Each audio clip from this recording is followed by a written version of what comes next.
Welcome to my YouTube channel. आज की इस वीडियो में मैं बताऊंगा आपको कि जावा में आप फाइनल कीवर्ड कैसे यूज कर सकते हो। फाइनल कीवर्ड की जो वीडियो है मैंने इसको कुछ पार्ट्स में डिवाइड किया है। इस वाले वीडियो में मैं आपको बताऊंगा कि कैसे आप जावा में फाइनल कीवर्ड को यूज कर सकते हो वेरिएबल के साथ। नेक्स्ट वीडियो में हम देखेंगे कि कैसे हम फाइनल कीवर्ड का यूज करेंगे अपने एरियाज के साथ, मेथड और क्लास के साथ। तो चलो समझते हैं कि फाइनल कीवर्ड क्यों इंट्रोड्यूस किया गया जावा में। देखो, फाइनल कीवर्ड जो होता है आपकी सिक्योरिटी को एनहांस करता है, ठीक? और ये इम्यूटेबिलिटी आपको प्रोवाइड करता है। इम्यूटेबिलिटी का मतलब क्या हुआ कि अगर आपने कोई वेरिएबल एक बार डिक्लेयर कर दिया किसी वैल्यू के साथ, तो उसकी वैल्यू को कोई चेंज नहीं कर सकता। अगर किसी ने भी चेंज करने की कोशिश की उस वेरिएबल की वैल्यू को, तो उसको एरर देगा, ठीक है? तो सिक्योरिटी एनहांस करने के लिए और अपने जावा में इम्यूटेबिलिटी को लाने के लिए फाइनल कीवर्ड का इंट्रोडक्शन किया गया है जावा के अंदर। तो फाइनल कीवर्ड क्या करेगा, अगर मैंने एक बार किसी भी वैल्यू को डिक्लेयर कर दिया, तो वो उसकी वैल्यू को चेंज नहीं करने देगा। उसकी वैल्यू जो होगी वो सेम रहेगी थ्रू आउट द प्रोग्राम, ठीक है? एग्जाम्पल के जरिए आपको बताता हूँ। मैंने यहाँ पे एक फाइनल कीवर्ड लिया। बेसिकली मेरा फाइनल कीवर्ड नाम का एक क्लास है। यहाँ पे मैंने एक वेरिएबल डिक्लेयर किया है इंटीजर टाइप का, उसकी वैल्यू 10 है। फिर हमारे पास जावा में मेन मेथड होता है रान करने के लिए, हमने मेन मेथड रखा, अपने क्लास का ऑब्जेक्ट बनाया। ऑब्जेक्ट का यूज करके हमने इस वेरिएबल की वैल्यू को प्रिंट कराया, ऑब्जेक्ट डॉट आई, राइट? ऑब्जेक्ट क्यों बनाया आपको पता होगा कि ये वाला जो वेरिएबल है मेरा क्लास के अंदर तो है बट सारे मेथड से बाहर है। इस तरह के वेरिएबल को क्या कहते हो? नॉन स्टैटिक वेरिएबल या फिर इंस्टांस वेरिएबल कहते हो, राइट? ये नॉन स्टैटिक वेरिएबल है, क्यों? क्योंकि इसके साथ मैंने स्टैटिक कीवर्ड यूज नहीं किया। तो इस वेरिएबल के दो नाम है, चाहे आप इसको इंस्टांस वेरिएबल कह लो, चाहे आप इसको नॉन स्टैटिक वेरिएबल कह लो। इस तरह के वेरिएबल को एक्सेस करने के लिए आपको अपने क्लास का ऑब्जेक्ट बनाना पड़ता है, क्योंकि ये क्लास के ऑब्जेक्ट के अंदर ही रहते हैं ये वेरिएबल। ओके, हीप मेमोरी में रहते हैं बेसिकली। अगर आप मेरी पिछली वीडियो देखोगे तो आपको कॉन्सेप्ट क्लियर हो जाएगा पूरा। तो ऑब्जेक्ट बनाया मैंने अपने क्लास का और इस वेरिएबल के वैल्यू को मैंने प्रिंट करा दिया यहाँ पे 10। मान लो कोई दूसरा प्रोसेस आया और उसने इसकी वैल्यू को 11 कर दिया, ठीक है? ओके, हमें काम करते हैं ना, हम एक कंडीशन लगाते हैं यहाँ पे, if object dot i equal to 10, right? Then print, तब हम क्या करेंगे, हम इस वेरिएबल की वैल्यू को प्रिंट करा देते हैं। इससे आपको बेटर क्लियर होगा, ठीक है? तो देखो अब क्या हुआ, अब हम इस प्रोग्राम को रन करते हैं। तो यहाँ पे इसने अगेन 10 प्रिंट किया। ओके, अब अपने प्रोग्राम में आते हैं। यहाँ पे इसने चेक किया कि जो वेरिएबल मेरा आई है, अगर इसकी वैल्यू 10 है तो मैं 10 प्रिंट करा देता हूँ।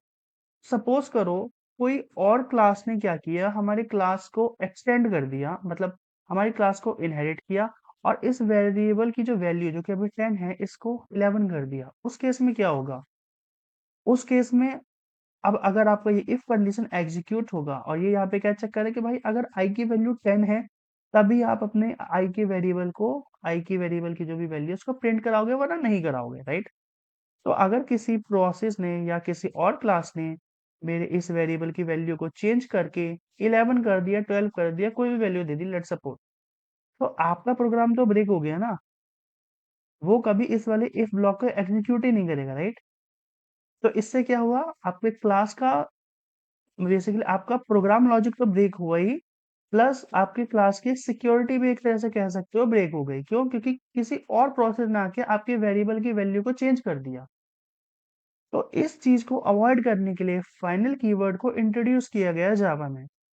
तो अगर मैं किसी भी वेरिएबल को फाइनल बनाऊंगा, तो मैं थ्रू आउट द प्रोग्राम या कोई भी बाहर से मेरे उस वाले वेरिएबल की वैल्यू को चेंज नहीं कर पाएगा। अगर वो चेंज करने की कोशिश करेगा, उसको एरर मिलेगा कि आप इस वेरिएबल की वैल्यू को चेंज नहीं कर सकते। क्यों? क्योंकि ये फाइनल है। आई होप आपको यहाँ तक क्लियर होगा।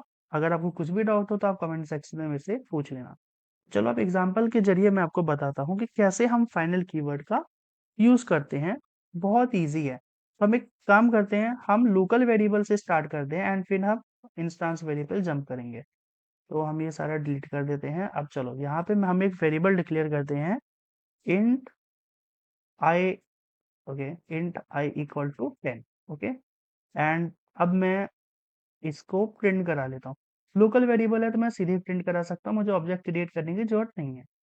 तो देखो यहाँ पे इसने 10 कर दिया, लेट सपोज हम इसको 100 कर देते हैं, ठीक। अब अगर मैं अपने प्रोग्राम को रन करूंगा तो यहाँ पे इसने 100 वैल्यू 100 प्रिंट कर दिया बेसिकली।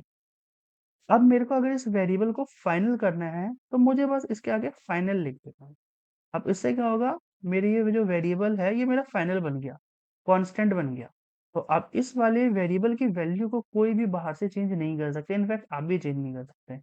तो चलो अभी हमने इसको 100 किया ना, अभी हम इसको 101 करते हैं। तो देखो अगर आप इसको 101 करोगे तो देखो आपको एरर दे रहा है। क्या बोल रहा है, the final local variable I can not be assigned, okay.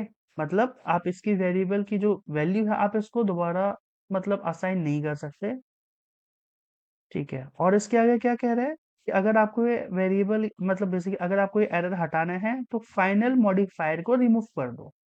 तो अगर आपने ये फाइनल कीवर्ड को यहाँ से रिमूव कर दिया तो देखो तब इसने आपको एरर नहीं दी। तब अगर अपने प्रोग्राम को रन करोगे तो आपको 101 देगा, बट अगर आपने इसको फाइनल कर दिया तो अगेन यहाँ पे एरर थ्रो करेगा। दैट मीन्स कि अगर मैंने किसी वेरिएबल को एक बार फाइनल कर दिया उसकी वैल्यू इनिशियलाइज करके, तो मैं उस वेरिएबल की वैल्यू को बाद में चेंज नहीं कर सकता। तो खुद सोच के बताओ इससे आपको क्या बेनिफिट हुआ। इससे आपके प्रोग्राम की सिक्योरिटी इंक्रीज हो गई, क्योंकि आपने किसी भी चीज को अगर एक बार डिक्लेयर कर दिया तो कोई बाहर से आके आप उसको मॉडिफाई नहीं कर सकते, राइट।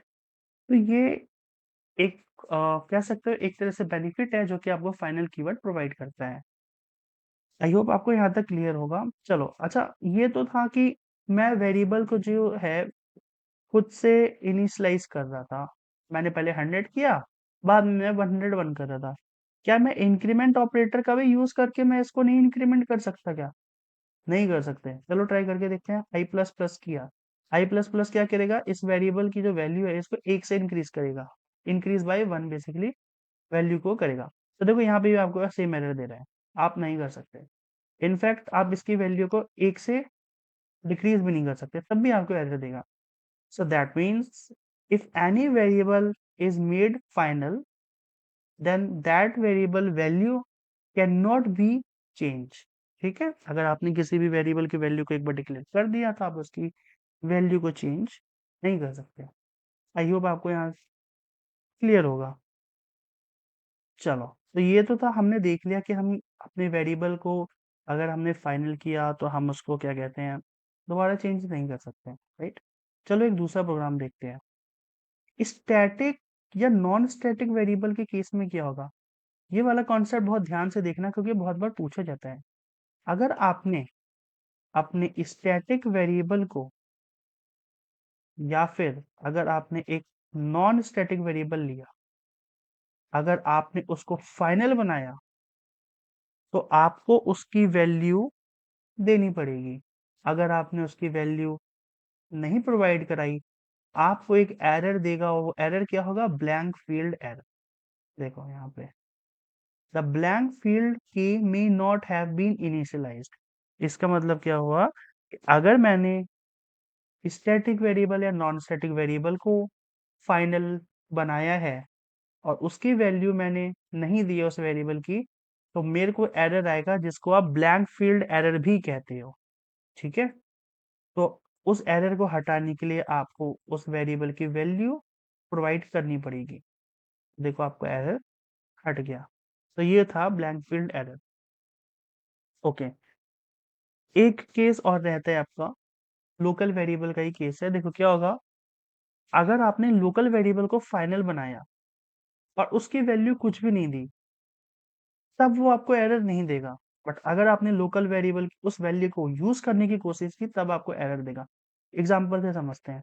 मैंने यहाँ पे एक लोकल वेरिएबल बनाया, लेट्स सपोज आर वैल्यू देते हैं। अब देखो मैंने इसकी एक वेरिएबल लिया आर और मैं उसको फाइनल बना दिया, देखो मेरे को यहाँ पे कोई भी एरर नहीं दे रहा, राइट। बट अगर मैं उसको यूज करूंगा ना, यूज कैसे करोगे, मैं अगर इसकी वैल्यू को लेट्स सपोज प्रिंट कराऊंगा तो मेरे को एरर देगा, ठीक है। क्या बोल रहा है, local variable are may not have been initialized, आपको यहाँ पे इनिशियलाइज करना पड़ेगा। बट स्टैटिक और नॉन स्टैटिक वेरिएबल के केस में क्या हो रहा था कि अगर आपने उसको फाइनल बनाया है तो आपको उसकी वैल्यू देनी ही पड़ेगी। सो आई होप आपको ये वीडियो समझ में आई होगी। अगर आपको इसमें कोई भी डाउट हो तो आप मेरे से कमेंट सेक्शन में पूछ लेना। सो इस वीडियो में इतना ही, मिलते हैं नेक्स्ट वीडियो में। Thank you.